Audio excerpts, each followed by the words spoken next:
오늘 전해드릴 소식은 36년의 역사를 가진 디올류 그랜저가 2017년 한국 올해의 차 선정, 2017년부터 2021년까지 5년 연속 베스트셀링카 선정, 2017년부터 2022년까지 6년 연속 국가대표 브랜드 대상 선정, 2022년 11월 100km 주행된 디올류 그랜저 고객 인도, 인별그램을 통해 그랜저 출시 기념 숫자 퀴즈 이벤트에 풍자를 가미해 봤는데요. 지금 화물연대와 정부의 강대강 대치가 심각한 수준이죠. 합의점을 전혀 찾지 못하고 있다 보니 그 피해는 고스란히 국민들에게 전가되지 않을까 우려되는 시점이기도 합니다. 이는 건설사부터 주유, 철강, 그리고 자동차까지 영향이 안 미치는 곳이 없는 상황이기도 한데요. 특히 현재 신차 출고 후 캐리어 차량을 통해 고객에게 인도되어야 할 신차가 탁송할 차량이 없어 차를 받아야 하는 고객들은 발만 동동 구르고 있다고 합니다. 최근 고객 인도가 시작된 신형 그랜저 역시 예외는 될 수 없겠죠. 이러다 보니 시간이 되는 고객들은 직접 출하장을 방문하여 차를 직접 가져가기도 한다고 하는데요.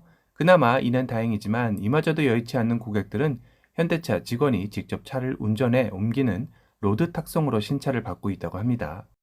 현대차 입장에서는 반도체 부품 수급난으로 가뜩이나 늦어지는 신차 출고 일정이 더욱더 늘어날 수 있기에 출고 일정의 소비자들 불만을 최소화하기 위해 방안을 낸 것인데요.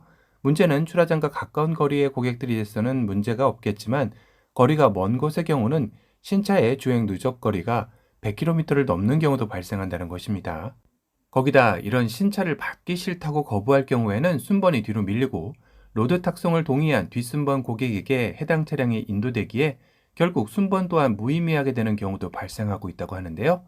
그나마 로드 탁송 고객에게는 차체 및 일반 부품 보증 연장 거리가 6만 km에서 6만 2천 km로 엔진 및 동력 전달 부품의 보증 연장 거리 역시 10만 km에서 10만 2천 km로 2천 km씩 늘려주는 혜택을 제공하여 고객들을 달래고 있다고 하네요. 일전에 팰리세이드 페이스리프트 출고 시기에도 똑같은 상황이 데자뷰 같이 있었던 걸로 기억을 합니다.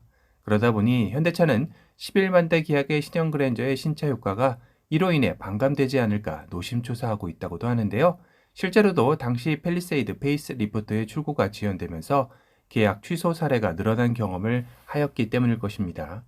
그러다 보니 현재 신형 그랜저 카페를 통해 내가 계약한 차량의 출고 시점에 대한 궁금증이 가장 큰 관심사로 대두되고 있는데요. 카페 회원님이 공유해주신 GN7 출고 게시 안내표입니다. 디올류 그랜저의 출고 게시는 2022년 11월 28일 월요일 10시부터 시작이 되었는데요. 납기 정보는 배정 요청 일시 기준 그랜저 GN7의 생산 예상월입니다. 12월 생산되는 차량은 2.5 가솔린 기준 11월 8일 20시 30분까지 배정 요청일을 부여받은 고객이며 3.5 가솔린은 11월 8일 15시까지, 3.5 LPI는 11월 8일 18시까지 배정 요청일을 부여받은 고객입니다. 1월 생산되는 차량은 2.5 가솔린 11월 9일 5시까지, 3.5 가솔린 11월 8일 19시까지, 3.5 LPI 11월 8일 21시까지입니다. 2월 생산되는 차량은 2.5 가솔린 11월 9일 10시까지, 3.5 가솔린 11월 8일 21시까지, 3.5 LPI 11월 9일 1시까지입니다. 3월 생산되는 차량은 2.5 가솔린 기준 11월 9일 18시까지, 3.5 가솔린 11월 9일 8시까지, 3.5 LPI 11월 9일 6시까지입니다. 4월 생산되는 차량은 2.5 가솔린 11월 9일 23시까지, 3.5 가솔린 11월 9일 18시까지, 3.5 LPI 11월 9일 13시까지입니다. 끝으로 5월 이후 생산되는 차량은 2.5 가솔린 기준 11월 9일 23시 1분 이후분부터, 3.5 가솔린 11월 9일 18시 1분 이후부터, 3.5 LPI 11월 9일 13시 1분 이후부터입니다. 아쉽게도 하이브리드 모델은 배정 요청 일시 기준 생산 예상월은 따로 고지되지 않았는데요. 이는 하이브리드 모델은 환경 친화적 자동차 고시 완료 후 추후 공지로 당구장 표시가 되어 있네요. 택시 역시 별도 공지입니다. 위 정보는 생산 상황, 생산량 조정, 라인 공사, 부품 수급, 엔진별 생산 비율 등에 따라 변동 가능성이 있다고 쓰여져 있는데요. 아마도 앞선 카캐리어가 아닌 로드 탁송에 따른 변수도 여기에 포함되었다고 보면 될 것 같습니다.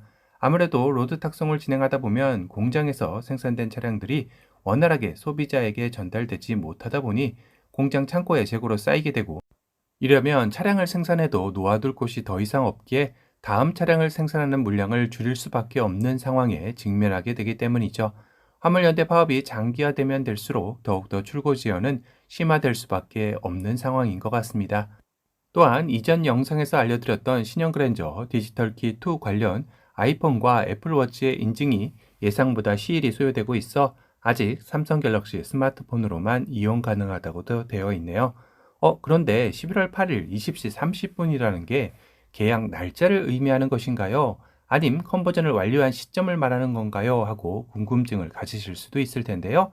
우선 현대에서는 사전 계약자 최종 컨버전까지 완료한 고객들을 11월 8일부터 초 단위로 줄을 세운 것이라고 합니다.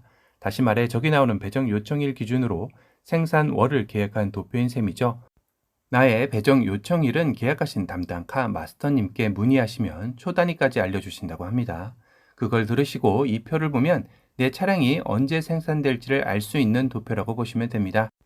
하지만 이 역시 앞선 카캐리어 이동이 없는 현 상황에서는 지켜질 수 없는 생산월일 가능성이 높아 보이기도 한데요.